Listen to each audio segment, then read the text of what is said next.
जय श्री सद्गुरुदेवाय नमः। जय श्री गणपति देवाय नमः। ओम सर्वमंगल मांगल्ये शिवे सर्वार्थ साधिके शरण्ये त्र्यंबके गौरी नारायणी नमस्तुते। श्रीमद् देवी भागवत महापुराण पांचवा स्कंद अध्याय पांचवा। इंद्र का ब्रह्मा शिव और विष्णु के पास जाना, तीनों देवताओं सहित इंद्र का युद्ध स्थल में आना तथा चक्षुर बिडाल और त्राम को पराजित करना। व्यास जी बोले, हे महाराज, यह सुनकर सहस नेत्र इंद्र ने बृहस्पति से कहा कि मैं महिषासुर के विनाश के लिए अब युद्ध की तैयारी अवश्य करूंगा, क्योंकि उद्योग के बिना न राज्य, न सुख और ना तो यश की ही प्राप्ति होती है। उद्यमहीन की प्रशंसा ना तो कायर लोग करते हैं और न उद्योग परायण। सन्यासियों का आभूषण ज्ञान है तथा ब्राह्मणों का आभूषण संतोष है, किंतु अपनी उन्नति की आकांक्षा रखने वाले लोगों के लिए उद्योग प्रयाण रहते हुए शत्रु संहार का कार्य ही आभूषण है। हे मुनि श्रेष्ठ, उद्यम का आश्रय लेकर ही मैंने वक्रासुर, नमूची तथा बल आदि दैत्यों का संहार किया था। उसी प्रकार मैं महिषासुर का भी वध करूंगा। आप देवगुरु बृहस्पति तथा श्रेष्ठ आयुध व्रज मेरे महान बल के रूप में सुलभ हैं। साथ ही भगवान विष्णु तथा अविनाशी शिवजी मेरी सहायता अवश्य करेंगे। हे मानद, अब मैं महिषासुर के साथ युद्ध करने के लिए सेना की तैयारी के लिए उद्योग में लग रहा हूँ। हे साधो, अब आप मेरे कल्याणार्थ रक्षाधन मंत्रों से पाठ कीजिए। व्यास जी के बोले, हे राजन, देवराज इंद्र के ऐसा कहने पर युद्ध के लिए सर्वदा तत्पर उन सुरेंद्र से मुस्कुराकर बृहस्पति ने यह वचन कहा। बृहस्पति जी बोले, इस समय मैं आपको युद्ध के लिए ना तो प्रेरित करूंगा और ना तो इससे आपको रोकूंगा ही, क्योंकि युद्ध करने वाले की हार तथा जीत दोनों ही अनिश्चित रहती है। हे शचीपते, इस होनहार के विषय में आपका कोई दोष नहीं है। जो भी सुख दुख पूर्वतः निर्धारित है वह तो अवश्य ही प्राप्त होगा। भविष्य में आपको प्राप्त होने वाले सुख या दुख के विषय में मुझे कोई भी ज्ञान नहीं है, क्योंकि हे वासव, आप ये बात भली भांति जानते हैं कि पूर्व समय में अपनी भार्या के हरण के अवसर पर मुझे बहुत ही कष्ट उठाना पड़ा था। हे शत्रु निषूदन, चंद्रमा ने मेरी पत्नी का हरण कर लिया था, जिसके फलस्वरूप अपने आश्रम में रहते हुए मुझे सभी सुखों का विनाश करने वाला महान कष्ट झेलना पड़ा। हे सूराधिपति, मैं सभी लोकों में परम बुद्धिमान के रूप में विश्रुत हूँ, किंतु जब मेरी भार्या का बलपूर्वक हरण कर लिया गया था तो उस समय मेरी बुद्धि कहाँ चली गई थी। अतएव हे सूराधिपति, बुद्धिमान लोगों को सदैव यतन प्रयाण होना चाहिए। कार्य की सिद्धि तो निश्चित रूप से सदा देव के ही अधीन रहती है। व्यास जी बोले, गुरु बृहस्पति का यह सत्य तथा अर्थयुक्त वचन सुनकर इंद्र ब्रह्मा जी की शरण में जाकर उन्हें प्रणाम करके बोले, हे पितामह, हे देव अध्यक्ष, इस समय महिषासुर नामक दैत्य मेरे स्वर्ग लोक पर अपना अधिकार स्थापित करने की कामना से सैन्य बल की तैयारी कर रहा है। अन्य दानव भी उसकी सेना में सम्मिलित हो रहे हैं। वे सब के सब सदा युद्ध के लिए आतुर रहने वाले महान प्रकर्मी तथा युद्ध कला में अत्यंत प्रवीण हैं। उस दानव से भयभीत होकर मैं आपकी शरण में आया हूँ। हे महाप्राज्ञ, आप तो सर्ववक्ता हैं तथा मेरी सहायता करने में पूर्ण समर्थ हैं। ब्रह्मा जी बोले, हम लोग इसी समय शीघ्रता पूर्वक कैलाश चलें और वहां से शंकर जी को आगे करके बलवानों में श्रेष्ठ विष्णु भगवान के पास चलें। तत्पश्चात सभी देवगणों के साथ परस्पर मिलकर देश काल के संबंध में भली भांति विचार करके एक समुचित निर्णय लेकर ही युद्ध करना चाहिए। अपनी शक्ति तथा निर्बलता का सम्यक ज्ञान किए बिना विवेक का त्याग करके दुस्साहस पूर्ण कार्य करने वाला व्यक्ति पतन को प्राप्त होता है। व्यास जी बोले, यह सुनकर इंद्र ब्रह्मा जी को आगे करके समस्त लोकपालों के साथ कैलाश की ओर चल पड़े। कैलाश पहुंचकर इंद्र ने वेद मंत्रों के द्वारा शिवजी की स्तुति की। तत्पश्चात स्तुति गान से अत्यंत प्रसन्नता को प्राप्त भगवान शंकर को आगे करके वे विष्णु लोक गए। उन देव अधिदेव भगवान विष्णु की स्तुति करके उन्होंने वहां अपने आने का उद्देश्य बताया तथा वरदान पाने के कारण गर्वो उन्मत्त महिषासुर से उत्पन्न उग्र भय के बारे में भी उनसे कहा। उनके भय का वो सुनकर विष्णु भगवान ने देवताओं से कहा कि हम देवगण युद्ध करेंगे और उस दुर्जय का वध कर डालेंगे। व्यास जी बोले, ऐसा निश्चय करके ब्रह्मा, विष्णु, महेश तथा इंद्र आदि देवता अपने अपने वाहनों पर चढ़कर चल पड़े। ब्रह्मा जी हंस पर चढ़े, विष्णु भगवान ने गरुड़ को अपना वाहन बनाया, शंकर जी ने वृषभ पर सवार हुए, इंद्र ऐरावत हाथी पर बैठे, स्वामी कार्तिकेय मोर पर चढ़े और यमराज महिष पर आरूढ़ हुए। इस प्रकार अपनी सैन्य तैयारी करके देवता लोग ज्यों ही आगे बढ़े, तभी उन्हें महिषासुर के द्वारा पालित मंदो उन्मत्त दानवी सेना सामने मिल गई। इसके बाद वहीं पर देवताओं तथा दानवों की सेना में भयंकर युद्ध आरंभ हो गया। वे एक दूसरे पर बाण, तलवार, भाला, मूसल, परशु, गदा, पट्टिश, शूल, चक्र, शक्ति, तोमर, मुगदर, भिंदीपाल, हल तथा अन्य अति भयंकर शस्त्रों से प्रहार करने लगे। महिषासुर के सेनापति महाबली चिक्षुर ने हाथी पर चढ़कर इंद्र पर 5 बाणों से प्रहार किया। युद्ध कुशल इंद्र ने भी तत्काल अपने बाणों से उसके बाणों को काटकर अपने अर्धचंद्र नामक बाण से उसके हृदय स्थल पर आघात किया। उस बाण से आघात होकर सेना नायक चिक्षुर हाथी पर बैठे बैठे ही मूर्छित हो गया। इसके बाद इंद्र ने हाथी की सूंड से वज्र से प्रहार किया। उस वज्र के आघात से हाथी की सूंड कट गई और वह सेना के बीच भाग खड़ा हुआ। उसे देखकर दानवराज महिषासुर कुपित हो गया और उसने विडाल नामक दानव से कहा, हे महाभाव, हे वीर, तुम जाओ और बल के अभिमान में चूर इंद्र को मार डालो। साथ ही वरुण आदि अन्य देवताओं का भी वध करके शीघ्र ही मेरे पास लौट आओ। व्यास जी बोले, उसकी बात सुनकर वह महाबली विडाल एक मत वाले हाथी पर सवार होकर युद्ध के लिए इंद्र की ओर चल पड़ा। उसे अपनी ओर आते देखकर इंद्र ने कुपित होकर विषधर सर्पतुल्य तीक्ष्ण बाणों से विडाल पर प्रहार किया। उस विडाल ने शीघ्र ही अपने धनुष से छूटे हुए बाणों से इंद्र के बाण काटकर पुनः तत्काल अपने 50 बाणों से इंद्र पर आघात किया।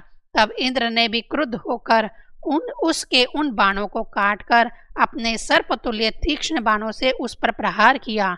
अपने धनुष से छूटे गए बाणों से उसके बाणों को काटकर इंद्र ने अपनी गदा से उसके हाथी की सूंड पर प्रहार किया।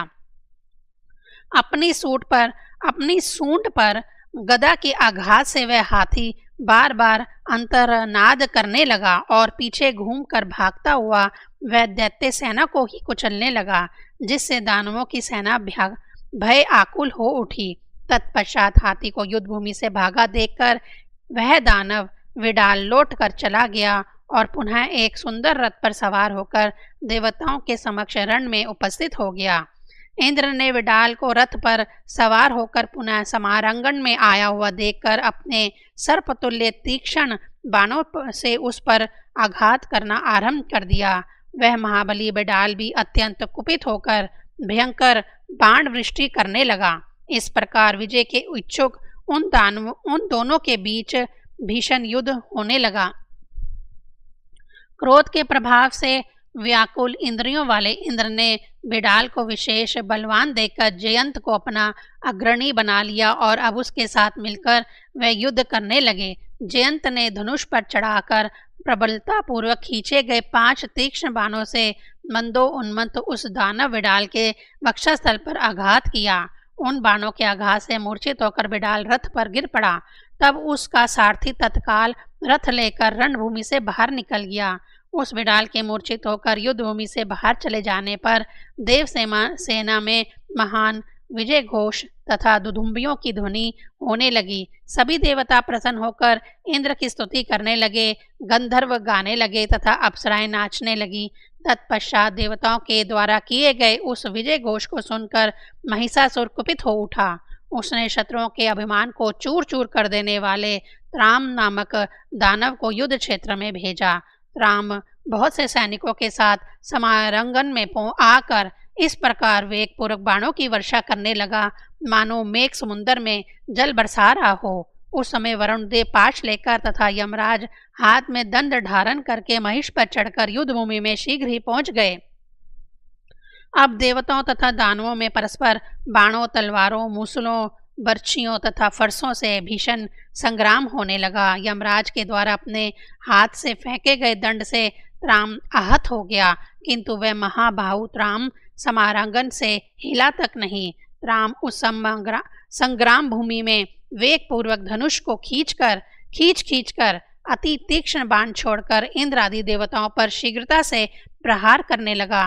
वे देवता कुपित होकर पत्थर पर घिसकर नुकीले बनाए गए तीक्ष्ण दिव्य बाणों से दानवों को मारने लगे और ठहरो ठहरो कहकर चिल्लाने लगे।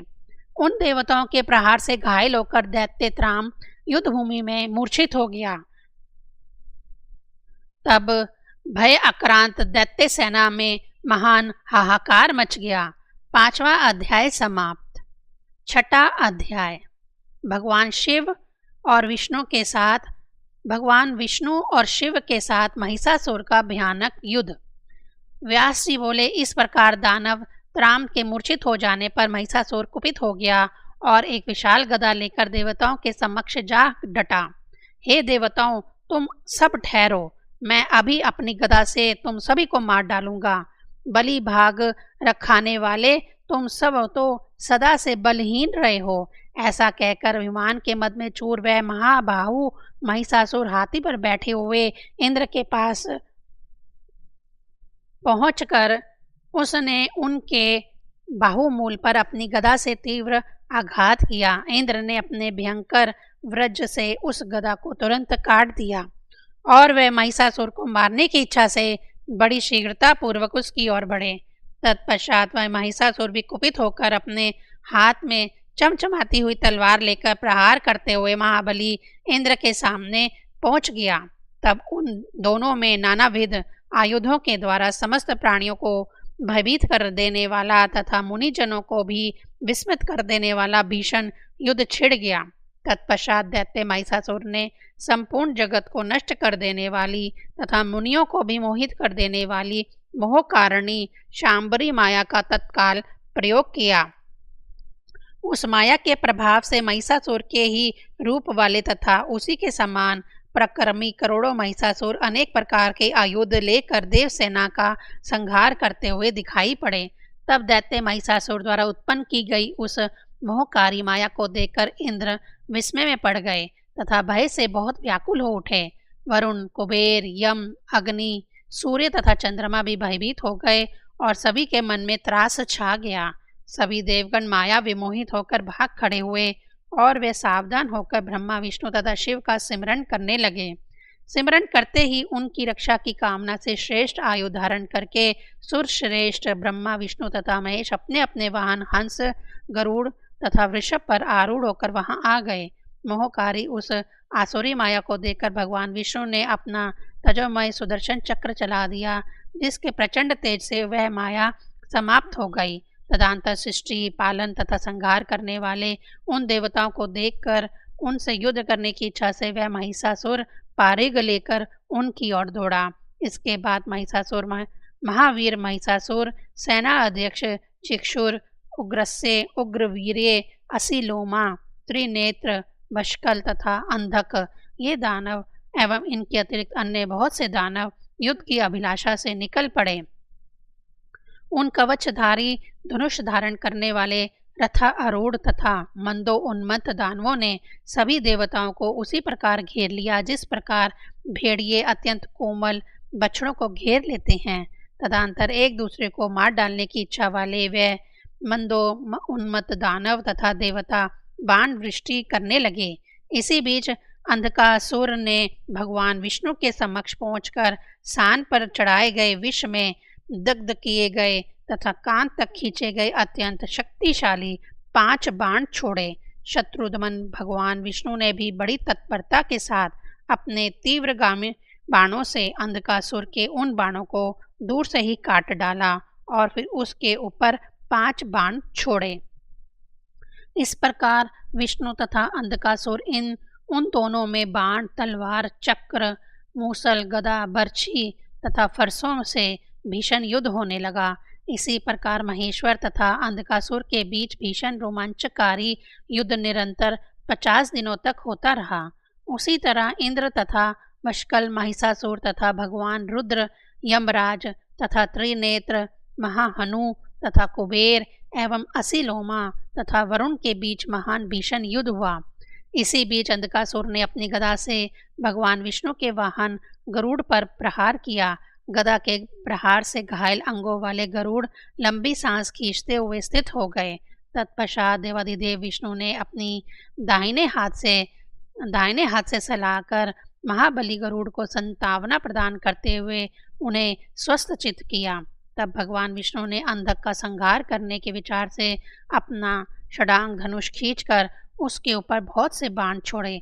दानव अंधक ने अपने तीक्ष्ण बाणों से उन बाणों को काट डाला और इसके बाद सान पर चढ़ाकर तेज बनाए गए 50 बाण भगवान विष्णु के ऊपर कुपित होकर एक साथ ही छोड़े। भगवान विष्णु ने भी उन उत्तम बाणों को तत्क्षण निष्फल करके अपना 1000 अरों वाला सुदर्शन चक्र अंधकासुर के ऊपर वेगपूर्वक चलाया। तब अंधकासुर ने भगवान विष्णु द्वारा छोड़े गए सुदर्शन चक्र को अपने चक्र से काफी दूर से ही विफल कर दिया। हे महाराज जन्मेजय, इसके बाद देवताओं को सम्मोहित करते हुए उसने भीषण गर्जना की। तत्पश्चात षडांग धनुष धारण करने वाले भगवान विष्णु के सुदर्शन चक्र को विफल हुआ देखकर सभी देवता शोकाकुल हो उठे और दानवगण हर्षित हो गए। तब भगवान विष्णु भी देवताओं को चिंतामग्न देखकर अपनी कोमोदकी गदा लेकर दानव अंधक पर झपट पड़े। श्री हरि ने बड़े वेग से उस मायावी के मस्तक पर गदा से प्रहार किया। वह दैत्य गदा के प्रहार से पूर्ण रूप से मूर्छित होकर पृथ्वी पर गिर पड़ा। उसे इस प्रकार गिरा हुआ देखकर महिषासुर अत्यंत क्रोधित हो उठा और अपनी घोर गर्जना से भयभीत करता हुआ भगवान विष्णु के सामने आ गया। भगवान विष्णु ने भी उस महिषासुर को कुपित होकर अपने समक्ष आया देखकर देवताओं को आनंदित करते हुए अपने धनुष की प्रत्यंचा से भयंकर टंकार उत्पन्न की। तत्पश्चात भगवान विष्णु महिषासुर के ऊपर शीघ्रतापूर्वक बाणों की बौछार करने लगे। उसने भी अपने बाण समूह से उन आते हुए बाणों को आकाश में ही काट डाला। हे राजन, इस प्रकार उन दोनों में परस्पर अति भीषण युद्ध हुआ। भगवान विष्णु ने गदा से महिषासुर के मस्तक पर प्रहार किया। मस्तक पर उस गदा के आघात से मूर्छित होकर वह पृथ्वी पर गिर पड़ा। यह देखकर उनकी सेना में अति भीषण हाहाकार मच गया। कुछ ही क्षणों में अपनी वेदना को भूलकर वह दैत्य फिर उठकर खड़ा हो गया। उसने तत्काल एक परिघ लेकर मधुसूदन श्री विष्णु के सिर पर प्रहार किया। उस परिघ के प्रहार से आघात होकर भगवान विष्णु मूर्छा को प्राप्त हो गए। तब गरुड़ मूर्छा को प्राप्त उन भगवान विष्णु को युद्ध स्थल से लेकर बाहर चले गए। इस प्रकार जगतपति विष्णु के समागमन से लौट जाने पर इंद्र आदि प्रधान देवता भयभीत हो गए और दुख से पीड़ित होकर युद्ध भूमि में चीखने चिल्लाने लगे।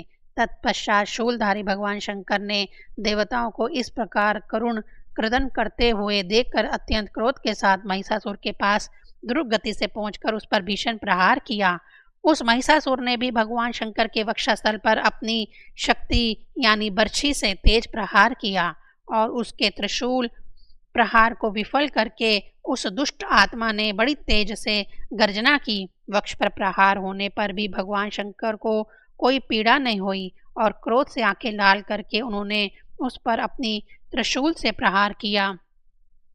इसी बीच दुष्ट आत्मा महिषासुर के साथ भगवान शंकर को इस प्रकार युद्धरत देखकर प्रहार जनित मूर्छा का त्याग करके वहां भगवान विष्णु आ गए। उस समय युद्ध के लिए उत्सुक महाप्रकर्मी विष्णु तथा शिव को श्रेष्ठ सुदर्शन चक्र तथा त्रिशूल धारण करके लड़ने के लिए अपने समक्ष उपस्थित देखकर वह महाबली महिषासुर अत्यंत कुपित हो उठा। तत्पश्चात वह विशाल बाहु दैत्य उन दोनों देवताओं को अपने समीप आया हुआ देखकर महिष का रूप धारण करके पूंछ हिलाता हुआ युद्ध करने के लिए उनके समक्ष पहुंच गया। देवताओं को आतंकित करते हुए उस विशालकाय तथा भयावह महिषासुर ने अपने सींगे फटकारते हुए मेघ की भांति भीषण गर्जना की तथा वह अपनी सींगों से पर्वतों की बड़ी बड़ी चट्टानें उखाड़ उखाड़ कर फेंकने लगा। उस दानव को देखकर महाप्रकर्मी देव श्रेष्ठ विष्णु तथा शंकर उसके ऊपर भीषण वान वृष्टि करने लगे। भगवान विष्णु तथा शिव को अपने ऊपर बाण वृष्टि करते हुए देखकर महिषासुर ने अपनी पूंछ में एक भयानक पर्वत शिखर लपेटकर उनके ऊपर फेंका। उस पर्वत शिखर को आते देखकर भगवान विष्णु ने अपने बाणों से उसके सैकड़ों टुकड़े कर दिए और फिर सुदर्शन चक्र से उसके ऊपर शीघ्रता से प्रहार किया। भगवान विष्णु के चक्र से आहत होकर वह दैत्यराज महिषासुर युद्ध में मूर्छित हो गया, किंतु थोड़े ही देर में वह मनुष्य का शरीर धारण करके उठ खड़ा हुआ। पर्वत के समान शरीर वाला वह महा भयानक दैत्य हाथ में गदा धारण कर देवताओं को भयभीत करता हुआ मेघ के समान जोर जोर से गरजने लगा। उस नाद को सुनकर भगवान विष्णु ने तीव्रतर ध्वनि उत्पन्न करने के लिए बड़ी तेजी से अपना दीप्तिमान मान पंचजन्य नामक शंख बजाया। शंख की इस ध्वनि से समस्त दानव भयभीत हो गए और तपोधन ऋषिगण तथा देवता आनंद मग्न हो गए। छठा अध्याय समाप्त। ओम ऐं ह्रीं क्लीं चामुंडाय विच्चे।